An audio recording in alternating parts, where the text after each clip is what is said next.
3. Alone in Gethsemane. After all was still and quiet about the camp, Jesus, taking Peter, James, and John, went a short way up a nearby ravine, where he had often before gone to pray and commune.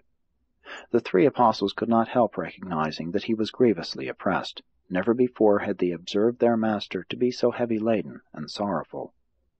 When they arrived at the place of his devotions, he bade the 3 sit down and watch with him while he went off about a stone's throw to pray. And when he had fallen down on his face, he prayed, "My Father, I came into this world to do your will, and so have I. I know that the hour has come to lay down this life in the flesh, and I do not shrink therefrom, but I would know that it is your will that I drink this cup. Send me the assurance that I will please you in my death, even as I have in my life." The Master remained in a prayerful attitude for a few moments, and then going over to the 3 apostles, he found them sound asleep, for their eyes were heavy, and they could not remain awake. As Jesus awoke them, he said, "What? Can you not watch with me even for 1 hour? Cannot you see that my soul is exceedingly sorrowful, even to death, and that I crave your companionship?" After the 3 had aroused from their slumber, the Master again went apart by himself, and, falling down on the ground, again prayed, "Father, I know it is possible to avoid this cup. All things are possible with you. But I have come to do your will, and while this is a bitter cup, I would drink it, if it is your will."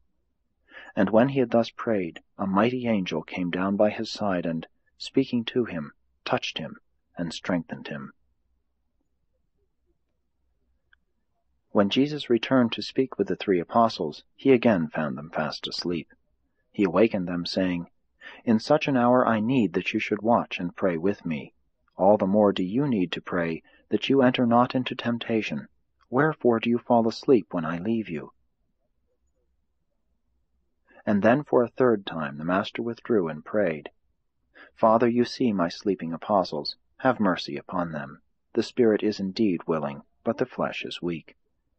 And now, O Father, if this cup may not pass, then would I drink it. Not my will, but yours be done." And when he had finished praying, he lay for a moment prostrate on the ground. When he arose and went back to his apostles, once more he found them asleep. He surveyed them and, with a pitying gesture, tenderly said, "Sleep on now, and take your rest. The time of decision is past. The hour is now upon us wherein the Son of Man will be betrayed into the hands of his enemies." As he reached down to shake them that he might awaken them, he said, "Arise, let us be going back to the camp, for behold, he who betrays me is at hand, and the hour has come when my flock shall be scattered. But I have already told you about these things." During the years that Jesus lived among his followers, they did indeed have much proof of his divine nature, but just now are they about to witness new evidences of his humanity. Just before the greatest of all the revelations of his divinity, his resurrection, must now come the greatest proofs of his mortal nature, his humiliation and crucifixion.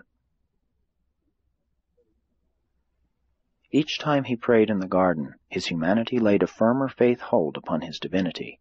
His human will more completely became one with the divine will of his Father. Among other words spoken to him by the mighty angel was the message that the Father desired his Son to finish his earth bestowal by passing through the creature experience of death, just as all mortal creatures must experience material dissolution in passing from the existence of time into the progression of eternity. Earlier in the evening it had not seemed so difficult to drink the cup, but as the human Jesus bade farewell to his apostles and sent them to their rest, the trial grew more appalling.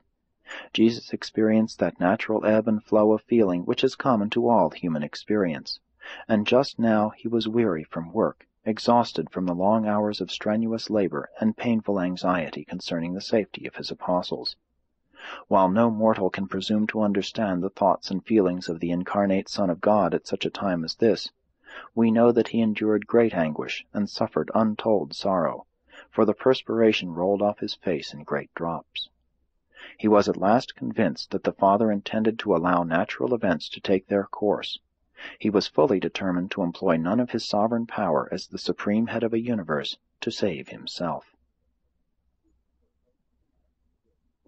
The assembled hosts of a vast creation are now hovered over this scene under the transient joint command of Gabriel and the personalized adjuster of Jesus. The division commanders of these armies of heaven have repeatedly been warned not to interfere with these transactions on earth unless Jesus himself should order them to intervene. The experience of parting with the apostles was a great strain on the human heart of Jesus. This sorrow of love bore down on him and made it more difficult to face such a death as he well knew awaited him. He realized how weak and how ignorant his apostles were, and he dreaded to leave them. He well knew that the time of his departure had come, but his human heart longed to find out whether there might not possibly be some legitimate avenue of escape from this terrible plight of suffering and sorrow. And when it had thus sought escape and failed, it was willing to drink the cup. The divine mind of Michael knew he had done his best for the 12 apostles, but the human heart of Jesus wished that more might have been done for them before they should be left alone in the world. Jesus' heart was being crushed. He truly loved his brethren. He was isolated from his family in the flesh. One of his chosen associates was betraying him. His father Joseph's people had rejected him and thereby sealed their doom as a people with a special mission on earth. His soul was tortured by baffled love and rejected mercy. It was just one of those awful human moments when everything seems to bear down with crushing cruelty and terrible agony.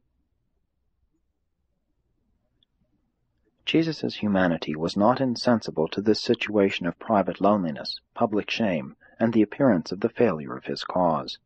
All these sentiments bore down on him with indescribable heaviness. In this great sorrow his mind went back to the days of his childhood in Nazareth and to his early work in Galilee. At the time of this great trial there came up in his mind many of those pleasant scenes of his earthly ministry. And it was from these old memories of Nazareth, Capernaum, Mount Hermon, and of the sunrise and sunset on the shimmering Sea of Galilee that he soothed himself as he made his human heart strong and ready to encounter the traitor who should so soon betray him.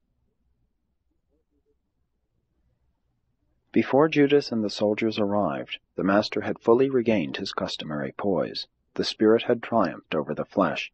Faith had asserted itself over all human tendencies to fear or entertain doubt. The supreme test of the full realization of the human nature had been met and acceptably passed. Once more the Son of Man was prepared to face his enemies with equanimity and in the full assurance of his invincibility as a mortal man unreservedly dedicated to the doing of his Father's will.